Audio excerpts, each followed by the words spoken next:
দর্শক, রাজধানীতে সারা রাত ভারী বজ্রপাত সহ বৃষ্টি হওয়ার জন্য আমরা সেখানকার খবর জানতে যুক্ত হচ্ছে আমাদের সহকর্মী শিমুল খানের সাথে। শিমুল, রাতভর বৃষ্টিতে রাজধানীর বিভিন্ন সড়কে আসলে জলাবদ্ধতার সৃষ্টি হয়েছে, তো মানুষের ভোগান্তির চিত্র কেমন দেখছেন সেখানে?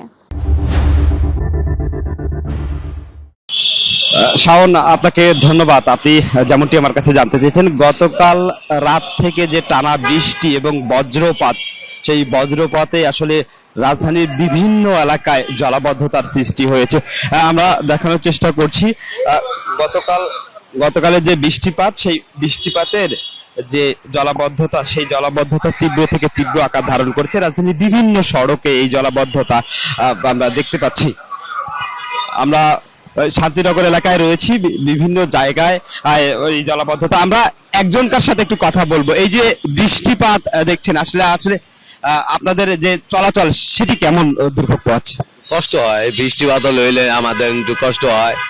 ঠিক আছে, দেখা যাইতেছে একটু পিছিনটা কম হয়, ভাঙাচুরা রাস্তা তো পানি যে জমে এই।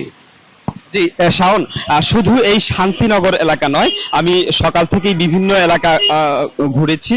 সেই এলাকাগুলোতে আসলে জলাবদ্ধতা, কোথাও কোথাও হাঁটু সমান পানি, কোথাও কোথাও আবার কোমর সমান পানিও সেটি সৃষ্টি হয়েছে।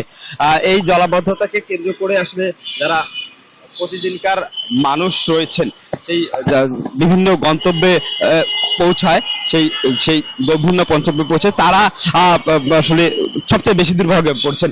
আমরা একজনকার সাথে কথা বলে পরিবহন সেক্টরে এই যে জলাবদ্ধতা, এই আসলে আপনাদের কি কি দুর্ভোগ পোহাতে হয়? বলতে পারেন না, এই বৃষ্টির জন্য আমরা যাত্রী হইতাছি না, আরো অনেক কিছু সমস্যা হইতাছে, যাতায়াতের জন্য সমস্যা হইতাছে। এই জন্য এই জন্য কথা বলতে কোনো যাত্রী নাই, কাজী করতে আইছি মাত্র 700 টাকা, এই জন্য।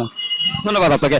শাওন, আসলে আপনি শুনছিলেন এই যে জলাবদ্ধতার কারণে বাস থেকে শুরু করে অটো রিক্সা কিংবা সিএনজি সব জায়গায় এই দুর্ভোগ, অর্থাৎ সিটি কর্পোরেশনের যে কাজ, অর্থাৎ এই জলাবদ্ধতার কারণে আসলে যারা সাধারণ মানুষ সিটি কর্পোরেশনকেই দুষছেন।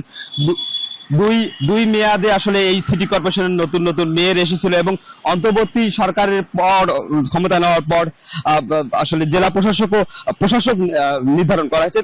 তারাও কিন্তু এই জলাবদ্ধতার নিরসন করতে পারেনি এবং এই আসলে বর্ষা আসলে বিভিন্ন রাস্তায় আসলে খাল করা হয়, অর্থাৎ বিভিন্ন সংস্কার কাজ করা হয়, যার কারণে এই জলাবদ্ধতা বাড়ে। এই যে শান্তিনগরের যে এই রাস্তাটি আসলে বিভিন্ন জায়গায় খাদাখন্দ এবং এই এলাকা কেন্দ্র করে আসলে সবচেয়ে বড় স্কুল কলেজগুলো এই এলাকাটায় অবস্থিত, অর্থাৎ ভিকারুননিসা স্কুল অ্যান্ড কলেজের শিক্ষার্থীরা কিন্তু এই জায়গা দিয়ে চলা করে। তা থেকে শিক্ষার্থীরা সবচেয়ে বেশি বিপাকে পড়ে এবং যারা এই রাস্তা দিয়ে যারা অফিসগামী মানুষ রয়েছেন তারাও কিন্তু বিপাকে পড়ে।